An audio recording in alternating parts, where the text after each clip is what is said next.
Oh, this is your coffee table when you're a YouTuber filming to get ready with me and you have no light in your bathroom. Oh, good morning. Good morning, everyone. I decided that since I'm getting ready for a slightly more important day, that I would do a get ready with me with you guys. This is not planned. I just literally have everything that is on my counter in my bathroom on my table. So without any further ado, I'm just going to jump right in and see what we can do with this morning. Oh, there also won't be any voiceover because I figure if I'm going to go into an interview, I may as well just get used to talking now. Okay, you can see my dress over that shoulder and then my shoes up there. Okay. There. This is gonna do while I get the makeup on, just to get the hair out of the face and bring back the 90s.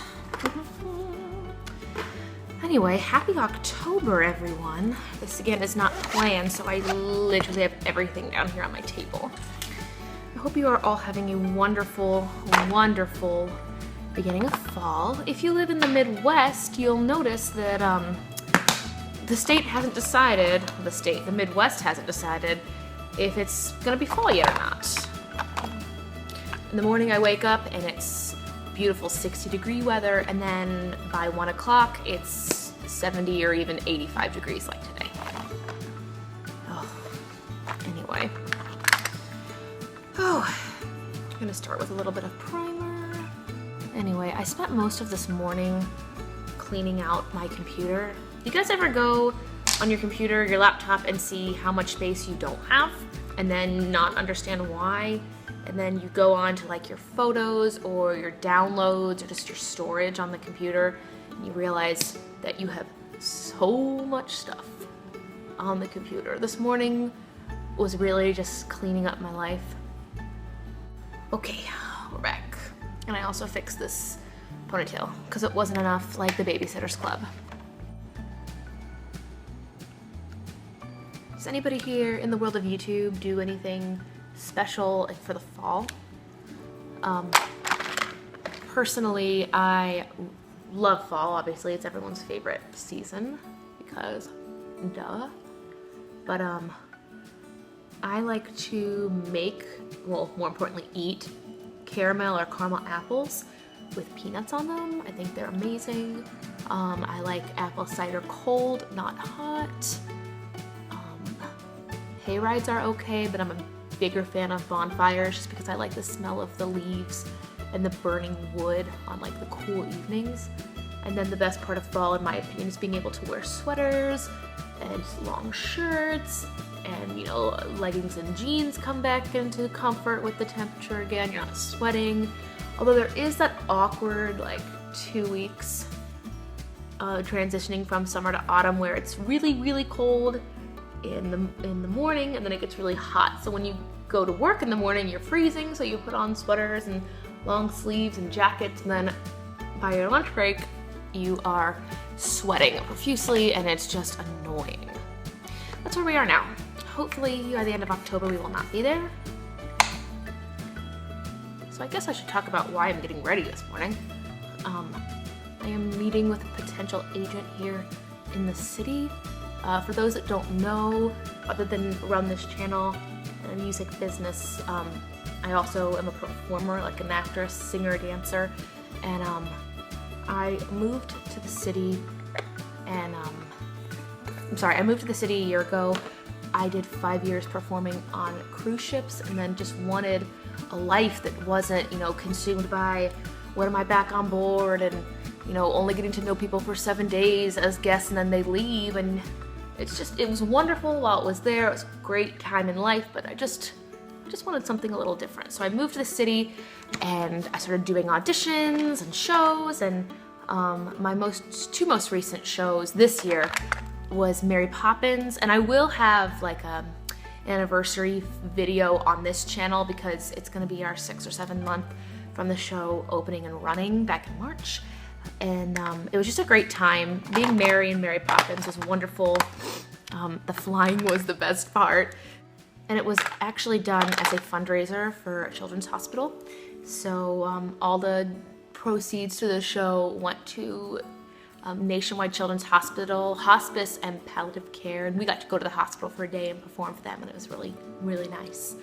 And slightly after Mary Poppins closing, there was an audition posting for South Pacific. And actually on this channel, I did a Get Ready With Me musical theater edition, and if you want to watch it, I will link it here.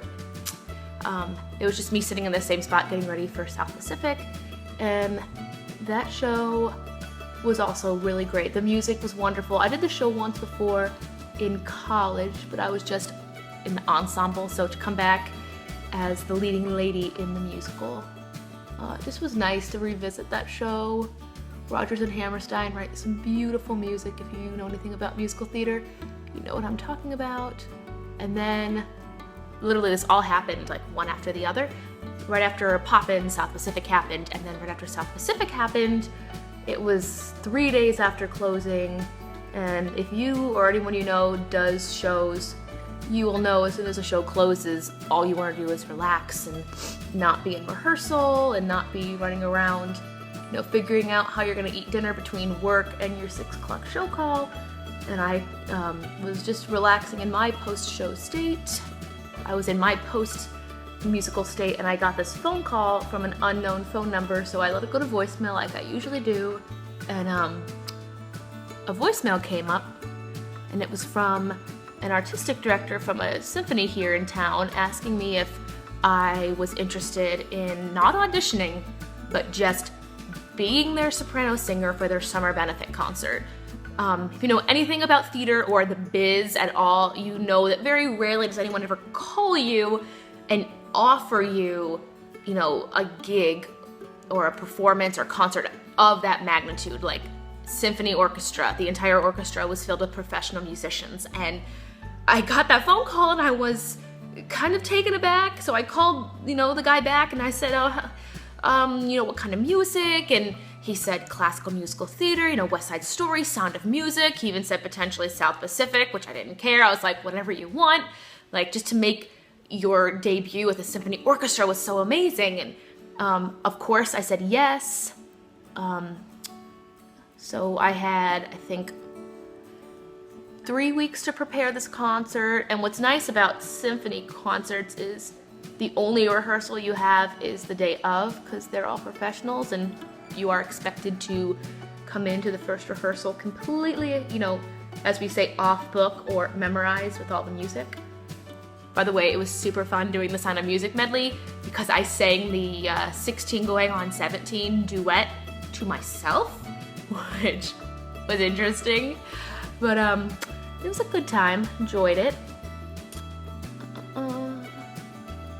The day of the performance, it was about a 40-minute ride to get to the venue, just with traffic and everything. Got there, rehearsal for the concert went great. My whole family came and my boyfriend came. It was wonderful. I think they enjoyed it. They got a full dinner out of the deal. It was sponsored by John Deere Tractors, because Midwest Ohio, of course.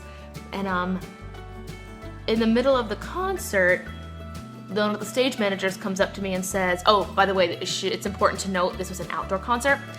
One of the stage managers came up to me and said, Kristen, there's a good chance we're gonna have to call the second half of the concert. There is a storm cell coming, and by union rules, we have to give the strings players 30 minutes to, you know, pack up their instrument. Obviously, if you're a professional violin or cellist, you don't want your instrument to get rained on or play in the humidity, so they have it in their contracts that if they're playing outside and the storm cell is seen within a certain mile radius, they have to call the concert. Which unfortunately they did. We called it right at the intermission. It was kind of disappointing, but it was still cool to be asked to go. I guess shortly after that concert, we'd be entering September on the timeline, and there was an agency here in town, and I submitted, you know, an updated headshot resume with, you know, all these really nice accolades on it, and they said, of course, we would like to obviously meet you. Can you send in some more, you know, footage, photos, anything? And I did, and then they said, can you come in for an interview? And then we could talk about potentially, signing with you. And then I said, of course. And fast forward a couple weeks, and here we are in my apartment. Drinking coffee, it's over here. Drinking coffee out of the coolest mug. With a K for Kristen, one of my students in my piano studio. Got me that. Ooh, it's an iced coffee, and I put peppermint syrup. Too much, so. Well, it's not terrible, but it's just a little too much. So, as far as I know, the interview process, it will be myself and I think 5 or 6 other ladies and gentlemen, and we have to go in and fill out some forms, and we just wait for our turn. And I guess these interviews are all done on camera because they want to know and see how you interview and speak to people. It'll be not necessarily for acting gigs. They do commercial and voiceover and modeling, but sad story for me, I am 5'6", and I do believe any modeling, regardless of where it is, the minimum height is 5'8". Plus I think like the maximum weight they can be is like 120 and I'm 135, so that's not gonna happen. That's okay. Oh, here's my lipstick from Mary Poppins. British red, of course. Mary Poppins was just like the best time. Again, I had just moved to Columbus, so I didn't know anyone, in the theater community. So I had just done a small show last fall. It was A Little Night Music by Stephen Sondheim, if anyone that knows theater is watching this. And during one of our last runs of the show, it ran for 3 weeks, but during one of our last runs, one of the actresses in the dressing room said, hey, is anyone here gonna go audition for Mary Poppins? Because it's held in the Palace Theater, and that's where like the big tours come and perform. It's very rare that any like local performer could ever go and perform at the Palace. And I didn't know anything about this theater, so I said, I don't really know. I don't know who does the shows. I don't know anybody auditioning. And one of the girls in my cast said, just go. No one else in this cast is going. Go represent our night music cast. And I think night music closed November 1st, and Mary Poppins auditions were November 18th. So it was just under 3 weeks between closing one show and auditioning for the next. Again, not nearly enough time for an actor to just relax after a show, in my opinion, but it was what it was. I had prepared a song from the musical The King and I because I figured Mary Poppins was a show about a nanny, and The King and I, kind of the same preference, kind of the same storyline. Nanny comes, takes care of family. Come to think of it, same thing for Sound of Music. Nanny comes and takes care of people. But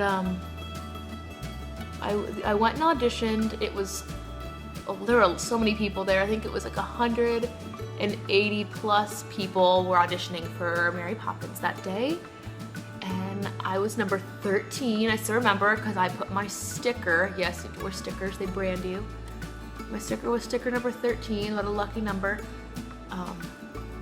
And I was in the first group of girls, like 1 through 15. We all lined up and went out the door. And I remember just looking to my left and right and not knowing a single soul in this audition. I didn't know any directors, didn't know anybody else in my room. They called us in by our numbers, and I did my little ditty from The King and I. And then they asked me to do some reading. We did the opening scene where Mary Poppins comes in and reads, rosy cheeks and fairly pretty. And I did reading with a young lady. She's actually a teenager, and she's quite talented. She was Jane on Broadway on Mary Poppins, and she was also Jane in the national tour. So it was kind of cool to do reading and kind of work with a little bit such a young and completely talented actress. So fast forward, I think 2 days later, they did their callbacks. If you don't know theater, callbacks are where they liked you in your initial audition and they'd like to see you one more time.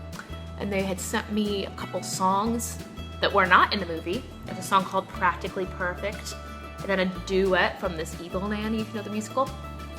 And I learned those, And then I did a couple scenes with the character Bert. And we did a tap call to Jolly Holiday with Mary, because in the musical, Mary Poppins tap dances and generally dances in Jolly Holiday and Step in Time. So that callback I thought went very well. And 3 days later, I was substitute teaching because that was my job last year. I was a substitute teacher, and I was substitute teaching first grade.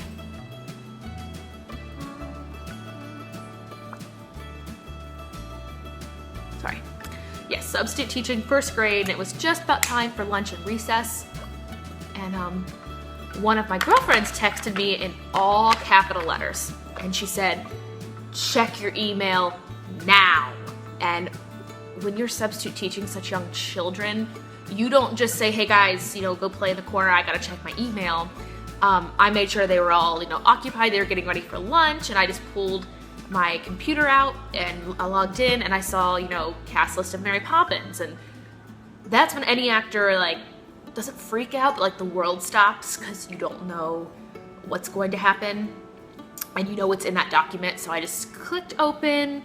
There were 8 million paragraphs, welcome to the cast, blah, blah, blah, but it didn't show the cast list. So I scroll down, and there it is. At the very top, it says Mary Poppins, as to be played by Kristen Marie.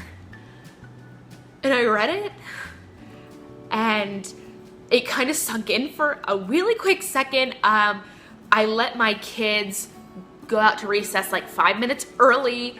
The woman across the hall, because at our elementary schools, they're all in quarters, there's 4 classes and they all go out at the same time. She did the same thing, and I just closed the door and I sat there and I just breathed it in and I said, "Oh my God, this is it." And it was, needless to say, an awesome moment. And Mary Sink, thank you so much for texting me that day and telling me to check my email, because I would have waited till the end of the day. I was done subbing, I think, 2 hours after this, and I called my dad and I said, "Dad, I just want to let you know that Mary Poppins got cast." And they knew I was auditioning. I had told them, but I also told them how many girls there were and the callbacks and just the politics of this particular theater. And so we weren't expecting anything. And I called him and he couldn't believe it either. He said, "No way, send me the cast list, I have to see this." And so I sent it to him and he called me back and he said, "We're gonna go out, we're gonna get all this sushi, it's gonna be great." So my dad drove into Columbus and we went and got sushi, and it was awesome. And thus began the, 5-month rehearsal and performance track of Mary Poppins. And I will, on this channel, have a tech week rehearsal, because I took a flip camera to the Palace Theater during tech week, and since I was busy all the freaking time because Mary Poppins never left that dang stage, I handed the flip to the kids and the ensemble and the dancers, and everybody made sure that they were included backstage, on stage, tech rehearsal, dressing rooms. They were there. So I'm hoping to get that edited and online. But friends, it is time. It is time to go. I would be lying to you if I said I wasn't nervous. But I've got my headshot and resume up by the computer, dress, shoes, and then my planner. If you missed it, I did a little plan with me. So if you want to check that out, you go right ahead. But wish me luck, and I will see you guys next time. Bye.